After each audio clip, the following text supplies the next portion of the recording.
Dan Snyder was whining this week because he is really upset that they're doing well. What the, come on. Was that why he made him awful for years? So that's really what he was hoping? And so now that they're good, he's upset because, God, I really thought that just being awful forever and ever and ever would be the way to go. And be so awful that we would scare teams with our awfulness. And when we played them, they would play down to our level. And then as a result, we could beat them because we would make the whole league sink to our... What?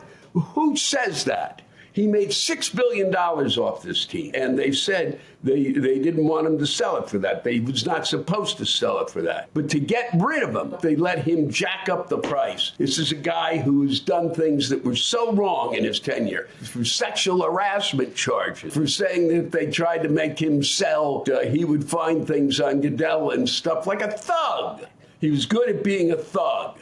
He was good at being an egomaniac. He was good at someone who thought he could take this team and make them better, and he couldn't. Albert Haynesworth, $100 million, when nobody would give that kind of money. Nobody. It would be one thing if Albert Haynesworth came in and did a great job, but they didn't want him to play on the line. He wanted to play on the line, or they wanted him to play as a linebacker, but he really wanted to be on the line. I can't remember.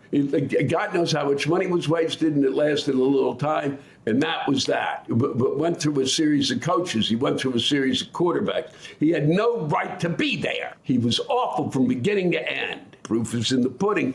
Is just the kind of extraordinary celebration that went through Washington. When that team was sold, a rich raccoon could have bought that team, and people would be ecstatic. You could put that raccoon in an office somewhere and say, yeah, he's the owner of the team, and people would have been weeping for joy. Because we could have had the ghost of Knute Rockne, for God's sake. Well, we couldn't find Knute, but we picked up his headstone, and that will be in the office, and people can negotiate with the head.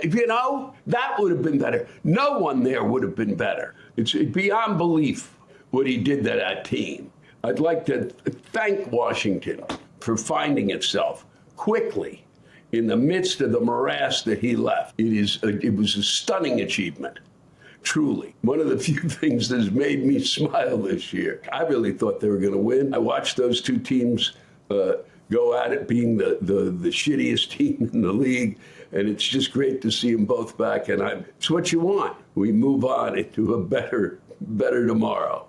I'll be watching the Super Bowl because that's the next major distraction from the shitstorm that we seem to be trying to fly through. Wow.